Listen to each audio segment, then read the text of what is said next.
Hi there, this is Ranjit, and in this video we'll be doing the full review for this Redmi Note 13 Pro Plus smartphone. And I've been actually using this smartphone for the last 1 week or so. In fact, I did also travel with this one. I went to Goa, so I've taken a lot of camera samples also. I'll show you that because Xiaomi touts that this is a camera-centric smartphone. So I'll go over the good things, what I liked about it, some of the things that I did not like, and some of the controversial things that I think so could have been done differently. But let's get on with this one. And this is the smartphone itself. And guys, here are all the specs for this one. In terms of looks, I would say Xiaomi concentrated a lot on this one. The back is actually, this is, they call it the vegan leather. And I like it. I did not use it with a case or anything, but I like the color combination of it. It looks actually very, very nice. And also because this is not that glass back or whatever. Also in terms of grip, this does provide a little bit of grip.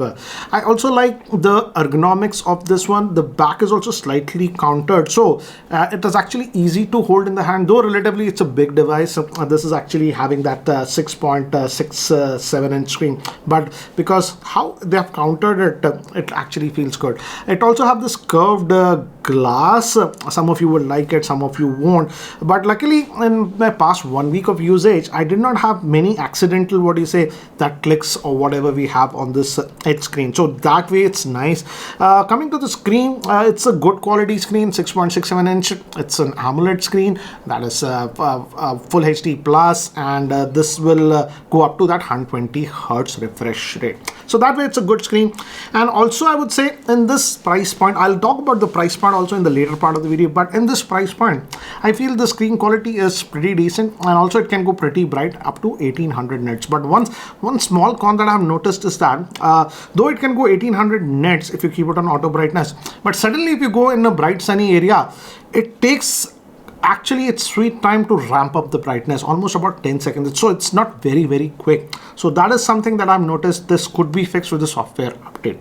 Anyways, moving to another thing that I like, and this is a new thing in this segment, the protection on the glass on this one, the front one, this is coming with the Gorilla Glass Victus, which was generally only restricted to the higher end flagships till now. So that's actually a good thing. But guys, just remember, this is the Gorilla Glass Victus 1, not the Victus 2. So yes, this should be a lot more durable for drops and something. So the thing that I've noticed with Gorilla Glass Victus 1 is that yes, this is a lot more durable, I would say. But again, in terms of scratch resistant, this is not the best. So I would urge you to put a screen protector or something like that. That was actually solved with Gorilla Glass Victus 2. But nevertheless, I'm happy that Xiaomi has brought Gorilla Glass Victus to this device, because generally in this price range we do not see that. This smartphone has the IP68 rating. So yes, you can actually dip it in water and this will actually survive. But again, as you guys might not know, the certification for the IP68 is actually pretty expensive. That's why in some of the even more powerful smartphones, they don't come with the IP68 rating. So yes, it's nice that this smartphone is this IP68 rating, but I think so because of this rating, the cost of this device has also increased a bit. They could have just gone with the IP54 rating, splash resistant, and lower the price, I feel. But yeah, this does have that IP68 rating. And yes, I went to Goa with this one, and it was actually raining once, and I was confident with this phone, took photographs here and there, and didn't not have any issues. Okay, next thing I like about this one, I'll talk about the processor later. I'll show you some benchmarks. This is having the new Dimensity 7200 Ultra. We'll talk about that later. It's a decent, what do you say, powerful mid-range chipset. But regarding the battery, this is having a 5000 milliamp hour battery, and overall I would say the battery life that I was getting on this phone is actually pretty good because of the SoC that's based on 4 nanometer process. And for average most users, it'll last you for about 1.5 days. But one thing that I really do not like, and this is with the MIUI that it comes with, and this is common to almost every Xiaomi phone, not specific to this one. If you go to settings, in fact, I haven't charged it from yesterday. Yesterday morning when I left Goa, I had put it on charger, so it's almost 1.5 days. And if I go to the battery stats, where did it go? It should be down here. As you can see, it shows us that it is off the charger for whatever time and all those things. but 27 hours it's off the charger. But here it simply does not actually show us the actual default, what do you say, SOT. So that is something I do not like. They should just plainly give us the SOT values over here. But nevertheless, I would say the battery life has been good. So battery life is not a worry, I have to say. In fact, when I was in Goa for the last 4 days, exclusively I was using it over 5G. So even on a 5G connection, at the end of the day, I was having more than 35% battery life. So that way I would say battery life is good on this smartphone. Don't have to worry. Haptics, I would say haptics are okay, but not the greatest. But again, at this price point, we can't expect too much, I have to say. One tip I would say if you're buying this smartphone is that change the default keyboard to the Gboard. That way you'll get far better haptics, because the default keyboard that it comes with, the Xiaomi keyboard, the haptics are not that good. Sadly, this is coming out of the box as of now with MIUI 14, which is on Android 13 itself. So HyperOS is not there on this one, but the Xiaomi team, in fact, I know Sandeep, so I called up Sandeep and I asked him. So he told, yes, definitely, what do you say, the HyperOS will be coming to this one, and this will get next 3 years of Android upgrades. It should have technically come out directly with Android 14, but this is what it is. So it will get Android 14, 15 and 16. In fact, they told that that HyperOS should be coming out very, very quickly on this device. And next 4 years of security update. The display refresh rate is 120 Hertz, and by default it is not set. It is set to the standard thing. And I would say on the standard thing, as of now, this might be a bug. It's not very well calibrated. So I went to the custom and I'm forcing it to 120 Hertz. And I did all my testing with 120 Hertz. And in this one, it's very, very smooth, because in the default mode, the frame rate where it tries to jump between the lower frame rates, higher frame rates automatically, it was not calibrated very well. Next thing that I really do not like on this smartphone is now the pricing of this smartphone is above 30,000. In fact, it starts at 32,000. So I was expecting a far cleaner version of MIUI on this one, but I'm starting to say that there is quite a bit of bloatware. For example, this more apps, these are all the pre-installed apps that we have on this one. Yes, some of them are okay, but again, there is quite a bit of this bubble shooter, this and this. I don't want all this. Why is this rummy circle and all these things, these notifications are coming? So I just don't like that. In fact, also some games are also installed, and there is Gets app that is with every Xiaomi device, and that keeps sending you notifications here and there to update it. So that is something that I did not like, because Xiaomi is touting this as a premium experience, and when the smartphone is priced above 30,000 or something, they should have restricted all these bloatware apps and some of them. In fact, why am I getting a suggestion for these shady apps like Rummy Circle and all this thing? This is something that I simply did not like on this device. Yes, you can clean it up, you can uninstall it. For example, let's say I don't use Snapchat, I can actually indirectly, if I go over here, I can remove it. But the thing is, why is it there pre-installed on a device that is costing above 30,000? So that is something that I did not like. The good thing is that it comes out of the box with this 120 watt charger, so it charges actually very, very quickly. You don't have to worry, and I'm glad to see that Xiaomi is still bundling this charger. I also tested this smartphone with other fast chargers. For example, I had a 65 watt GAN charger and another fast charger, and it charges actually very quickly even with those ones. So charging speeds are also actually good on this device. Okay, next thing is regarding the call quality and the earpiece. Here I did not have a problem. In fact, right now still my GeoSIM is in this one, as you can see, and again I did not have any issues with calls or even that proximity sensor issue. So that way it is actually sorted. You don't have a problem. It does have stereo speakers, and the stereo speakers are decently loud, and even the screen is actually Dolby Vision certified, so that's actually good. I'm going to increase the volume. So the stereo separation is actually very, very good. That way I like it, and it's actually decently loud. So that way I would say in terms of speaker, it's a good experience. And generally what I've noticed in the mid-range phones is that 70-80% sound comes from the bottom and only a little bit comes from the top. Here I would say in that way it's calibrated a lot better. and you do get that stereo bubble effect on this one. So that way I would say the stereo speakers are good, and it's good for multimedia consumption, watching videos and stuff also, because it does support HDR and the Dolby Vision. So even I watched a little bit of Netflix on this one, and it was a good experience. Because of the processor, this Dimensity 7200 Ultra, in regular day-to-day usage, I did not experience any heating issues. The only place where I noticed that the back was heating it a little bit was when I was continuously using the camera, but that is to be expected with any smartphone. And now coming to RAM management, the RAM management has been also good on this one. This review unit, the base variant comes with 8 gigabytes of RAM, and we also have 12 gigabytes. This is the 12 gigabyte variant, and if I go to about the phone and if I go to detailed specs, as you can see, 12 gigabytes of RAM, but it also has that 4 GB extra. That is the virtual RAM. I don't get it why you need to pre-enable the virtual RAM, but yeah, that's what it is. The processor on this one, the 7200 Ultra, in fact, I ran some benchmarks, and as I've told you, this is a powerful mid-range processor. So let me give you an idea. This is the Geekbench 6 that I ran, and as you can see, single core score of 1124 and multi-core for 2631. So this processor is actually pretty good. Most of you will have no issues with this one. In fact, you can even do a little bit of gaming, 4K streaming, everything that will handle. But again, for the people who are looking for the most hardcore performance, no, you at this price point you can get smartphones with a far better processor also. But again, for majority of you, 95% of this processor is more than enough, I would say. In fact, I also ran Antutu to give you an idea about the benchmark score. So let's just go back, and as you can see, we got a very respectable score of about 7 lakhs on Antutu. So that's what it is regarding the processor.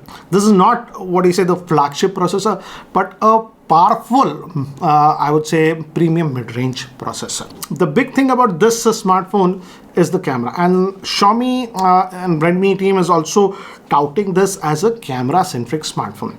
The main camera sensor, that is the 200 megapixel, is the Samsung sensor, and it does have optical image stabilization on this one, and they have improved the pixel binning on this one. So in the camera mode, you can go to 2x and 4x zoom also without any quality loss. They have done this work. They say they work with MediaTek and even Samsung, and they have achieved that. Next is a 8 megapixel ultra wide on this one. I was very skeptical about this one, but luckily the ultra wide lens is good on this one, and I don't know why we still have that 2 megapixel macro on this one.